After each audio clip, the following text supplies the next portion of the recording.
নমস্কার, আপনারা দেখছেন দ্য ওয়ালের ফেসবুক লাইভ। এই মুহূর্তে আমরা রয়েছি কোচবিহারের ফাঁসির ঘাটে, আর সেখানে কিন্তু দেখা যাচ্ছে তোষার ভয়াবহ রূপ। আবহাওয়া দপ্তর থেকে আগাম জানানো হয়েছিল যে গোটা উত্তরবঙ্গে কিন্তু ভারী বৃষ্টির সতর্কতা, কিন্তু তারপরেও দেখা যায় এক রাত্রের বৃষ্টিতেই কিন্তু তোষার যে ভয়াবহ রূপ সেই ছবিটাই তুলে ধরার চেষ্টা করব ক্যামেরায়।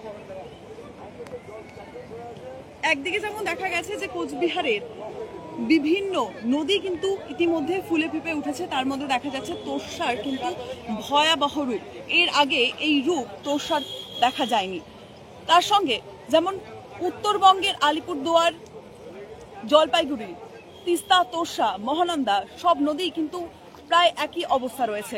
আশঙ্কায় রয়েছে প্রশাসন, কি হবে।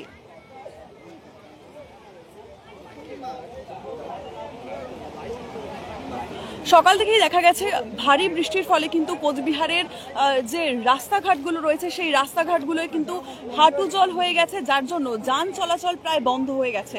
তার মধ্যেই দেখা যাচ্ছে যে কোচবিহারের যে চারপাশে যে নদী রয়েছে সেই নদীগুলো কিন্তু ভয়াবহ রূপ।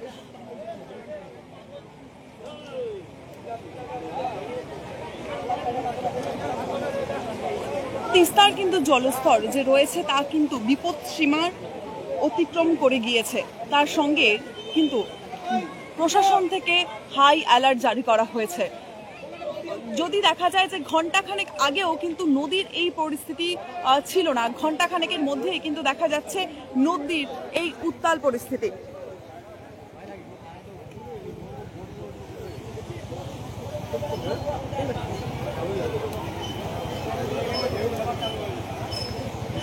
এক নাগাদে যেই রকম সারা রাতভর বৃষ্টি হয়েছে, তার সঙ্গে কিন্তু পাহাড়ি এলাকা যে রয়েছে সেখানেও কিন্তু প্রচুর পরিমাণে বৃষ্টি এবং ভূমিধসের খবর পাওয়া গিয়েছে। তার ফলে কিন্তু কার্যত ভুটানের যে গেট রয়েছে সেখানেও কিন্তু যান্ত্রিক গোলযোগ সৃষ্টি হয়েছে। প্রশাসনের তরফ থেকে কিন্তু সেটাও জানানো হয়েছে, যার ফলে কিন্তু দেখা যাচ্ছে যে নদীতে কিন্তু অবাধে জল ঢোকা শুরু হয়েছে, যার ফলে কিন্তু শহরবাসী এক প্রকার আশঙ্কা করছে যে গোটা যে কোচবিহার শহর রয়েছে তা কিন্তু জলমগ্ন হয়ে যেতে পারে।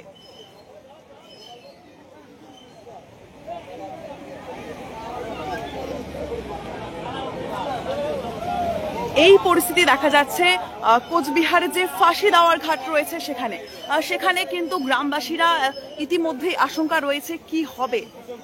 আর তার মধ্যে জলি নদীতে যে খরস্রোত রয়েছে,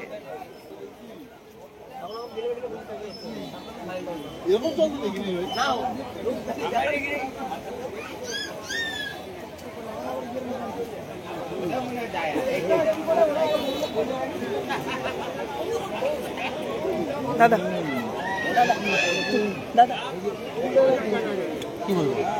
বলছিলাম যে দেখা যাচ্ছে যে কোচবিহারের যে এই নদীগুলোর ভীষণ ভয়াল অবস্থা, কি বলবেন?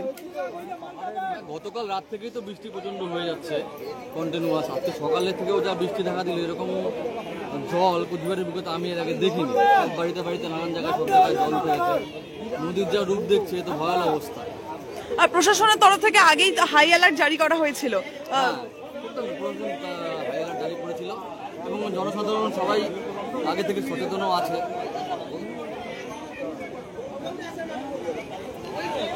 আমরা কিন্তু শুনে নিলাম যে প্রশাসনের তরফ থেকে কিন্তু আগের থেকে হাই অ্যালার্ট জারি করা হয়েছে। তার সঙ্গে কিন্তু দেখা যাচ্ছে যে কোচবিহারের যে এই তোষার পার রয়েছে তাতে কিন্তু এখন ভয়াবহ পরিস্থিতি। আর তার সঙ্গে দেখা যাচ্ছে যে এখানকার যারা স্থানীয় বাসিন্দারা রয়েছে,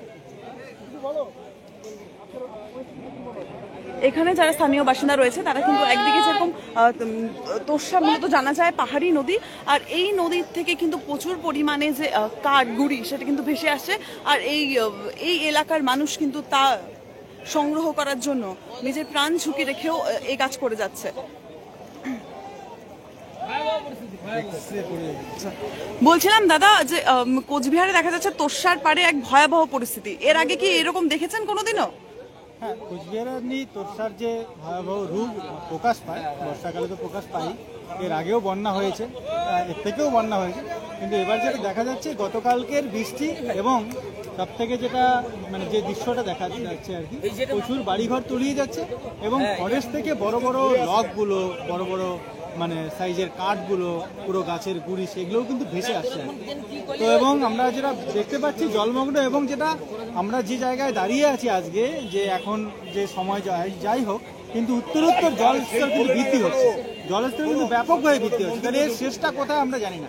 প্রশাসন কিছুক্ষণ আগে এসেছিল, তারা বলেছিল যে জল বাড়বে, জল উপর থেকে ছাড়া হচ্ছে।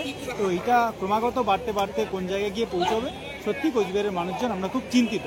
এবং শুধু কোচবিহার এই তোরসার সাইডে নয়, তোরসার ওপারেও মানে শহরেও আমরা দেখতে পাচ্ছি জলমগ্ন, এবং শহরও বাস্তবে কার্যত ডুবে আছে। দেখা যাচ্ছে তোরসার পাড়ে বেশ কিছু পরিবার রয়েছে, এই পরিবারগুলো নিয়ে কি প্রশাসনের তরফ থেকে কোনো রকম ব্যবস্থা নেওয়া হয়েছে?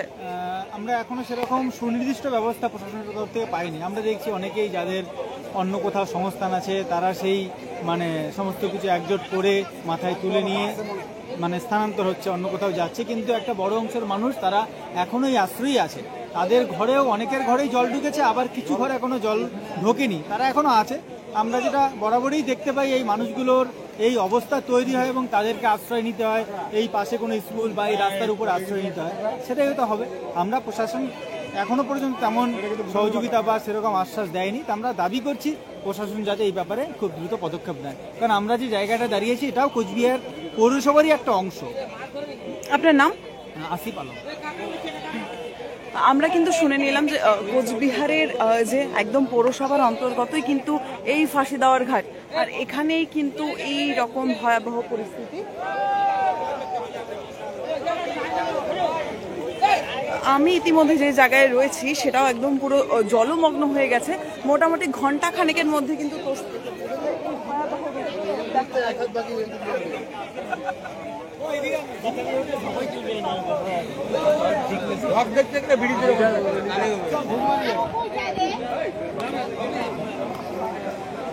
এক নাগারে রাতভর বৃষ্টি, তার ফলেই কিন্তু তোরসার এই ভয়াবহ বিপদ দেখা যাচ্ছে। তার সঙ্গে তোরসার বিস্তার সমগ্রই পাহাড়ি নদী, আর তার ফলেই কিন্তু জলস্তর বেড়ে চলেছে। প্রশাসনের তরফ থেকে জানানো হয়েছে ভুটান থেকে প্রচুর পরিমাণে জল ছাড়া হয়েছে, তার ফলে এই নদীর এই ভয়াবহ পরিস্থিতি। কোচবিহার থেকে রিয়াদের সঙ্গে